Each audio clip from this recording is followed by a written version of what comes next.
या मुलांना जात प्रमाणपत्र एका महिन्यात देऊन टाकावं किंवा देऊन टाकावं ज्यांच्या नोंदी सापडल्या. असं की ते त्यांना काय वाटतं हे माझ्या दृष्टीने महत्त्वाचं नाही आहे.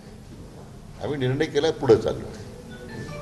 त्यांना काही शंका असेल तर न्यायालयाची दारं आहेतच ना. सरकारने फसवणूक केली असेल त्यांना वाटत असेल तर त्यांनी न्यायालयात जावं.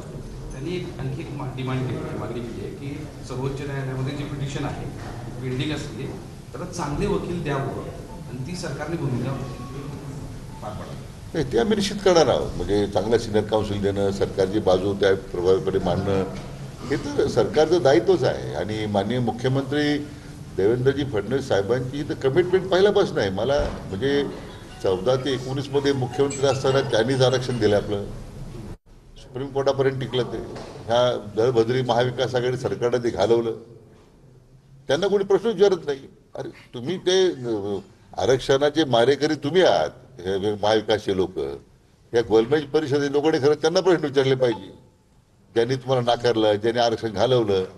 पुन्हा तर माननीय देवेंद्रजी मुख्यमंत्री झाल्यानंतर ही जी समिती माझ्या अध्यक्षतेखाली नेमली, त्यांचा सातत्याने आग्रह आहे की सर्वसमावेशक अशा प्रकारच्या आरक्षणाची कार्यवाही करावी. आणि सर्वोच्च न्यायालयामध्ये त्यामुळं पूर्वी सरकारनं बाजू मांडली. मधल्या काळामध्ये मागच्या सरकारमध्ये महाविकासच्या वकिलाचे पैसे दिले नाही त्यांनी.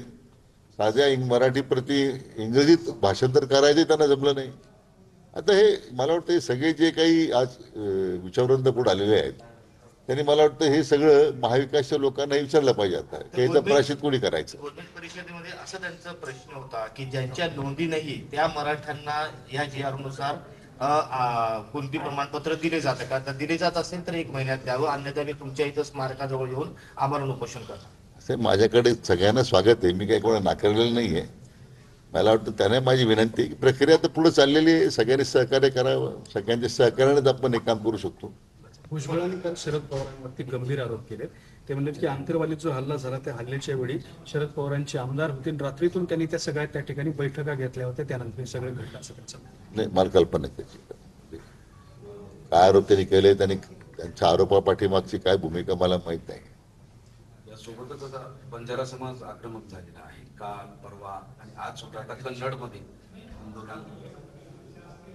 नाही, आता मला वाटतं काही आंदोलनं होतात आणि त्या समाजाचे ते अधिकार आहेत ना. मी कधीच असं म्हटलं नाही की ते कोणी चुकीचं करतंय.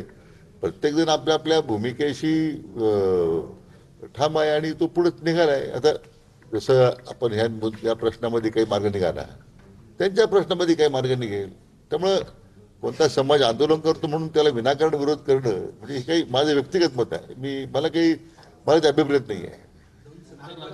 या विषयावर जास्त चर्चा होती की मराठा आणि ओबीसी यांच्यामध्ये सातत्याने वाद सुरू आहे, त्याच्यामुळे वातावरण कलुषित होते असं सांगितलं जाते.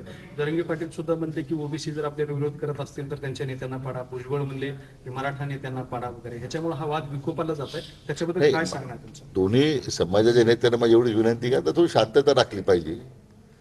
कारण ही काही सरकारची भूमिका जी स्पष्ट आहे पहिल्यापासून की ओबीसी मध्ये आपण ओबीसी आरक्षण आपण धक्का लावणार नाही. त्या ओबीसीच्या नेत्यांनी विनाकारण अस्वस्थ व्हायचं कारण नाही आहे. आणि आता आपण जो निर्णय माननीय जरंगे पाटलांच्या आंदोलनानंतर सरकारने एक पाऊल पुढे टाकलेला आहे, तर मला वाटतं माझी त्यांना विनंती आहे की थोडं संयमानच पुढे गेलं पाहिजे. संयमानं काही आपण त्या संदर्भात भाष्य केलं पाहिजे, त्यामुळे कटुता टाळता येईल आपल्याला. मराठा आणि कुणबी ह्या दोन्ही जाती वेगवेगळ्या आहेत आणि कुणी जात बदलू शकत नाहीये. त्यामुळे पुढच्या काळात मराठा म्हणूनच आंदोलन करावे लागतील. आणि या 2 सप्टेंबरच्या GR नुसार मराठ्यांना ज्यांची नोंद नाही त्यांना कुणबी प्रमाणपत्र मिळणार नाही असं गोलमेज परिषदेमध्ये म्हटलं गेलं. मला तेच सांगायचं आपल्याला की गोलमेज परिषद ही काय अधिकृत अशी काही संस्था नाही की त्यांनी काय फार अभ्यास केला असेल, मला माहित नाही. म्हणजे त्याचा आधार राखून सांगतो मी. त्यांच्याबद्दल मला दुराग्रह काही नाही आहे, पण शेवटी त्यांच्याशी मी चर्चा करेन ना. त्यांचे एक आक्षेप आहे, त्यांचं काही त्याच्यामध्ये कोणत्या गोष्टीमध्ये त्यांना विसंगती वाटते. मला वाटतं हा प्रश्न शेवटी चर्चेतूनच त्यातून त्यांचा मला असेल गैरसमज दूर करता येईल किंवा त्यांच्या काही सूचना असतील चांगल्या ते मला स्वीकारता येतील. त्यांना आव्हान कराल का भेटण्यासाठी? तुम्हाला येऊन भेटण्यासाठी त्यांना आव्हान कराल मला म्हणजे मला तर काही कोणी निवेदन दिलेलं नाही आहे, मला कोणी भेटलेलं नाही आहे. जर मला तशी विनंती आली तर ते चर्चा करू आपण. 2 सप्टेंबरच्या